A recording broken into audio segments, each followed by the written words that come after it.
So what did they charge you with? Nothing. But you were in jail. I was held in jail with no charges. I was called a fugitive from justice. Dr. Judy Mikovits has been called one of the most accomplished scientists of her generation. Her 1991 doctoral thesis revolutionized the treatment of HIV/AIDS.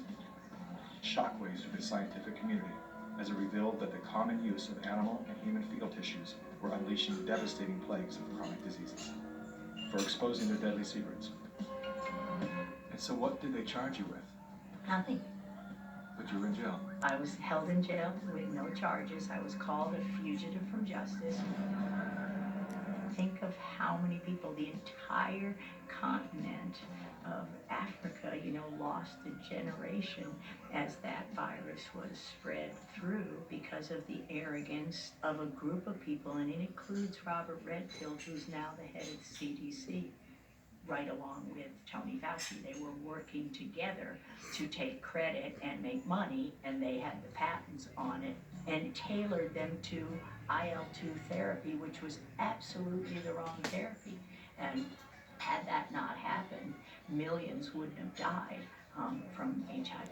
How can a man who's giving, any person who's giving global advice for health own a patent in the solution in the vaccine? Isn't that a conflict of interest, or shouldn't it be? It is a conflict of interest. And in fact, this is one of the things that I've been saying and would like to say to President Trump: repeal the Bayh-Dole Act.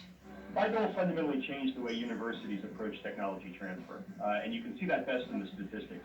Universities obtain 16 times as many patents today as they did in 1980. Now, everybody's getting more patents, but still, universities' share of all patents in the United States is more than 5 times greater than it was before Bayh-Dole.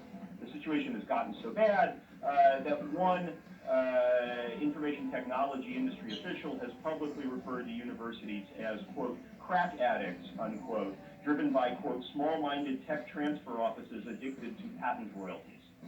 That act gave government workers the right to patent their discoveries. So to claim intellectual property for discoveries that the taxpayer paid for. Ever since that happened in the early 80s, it destroyed science.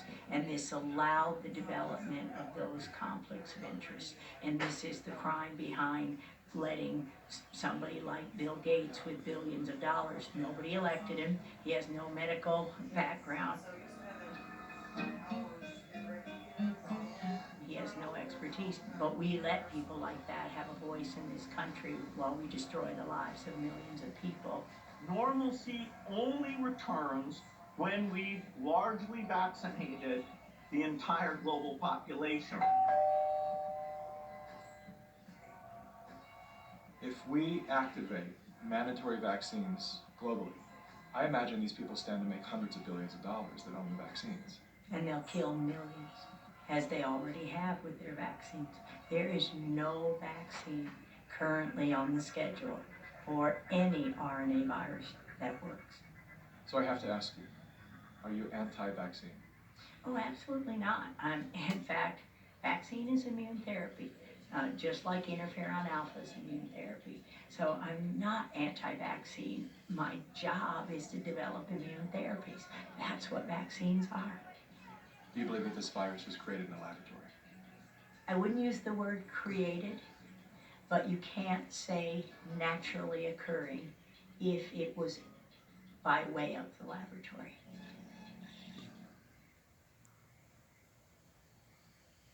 Jason James Bigford.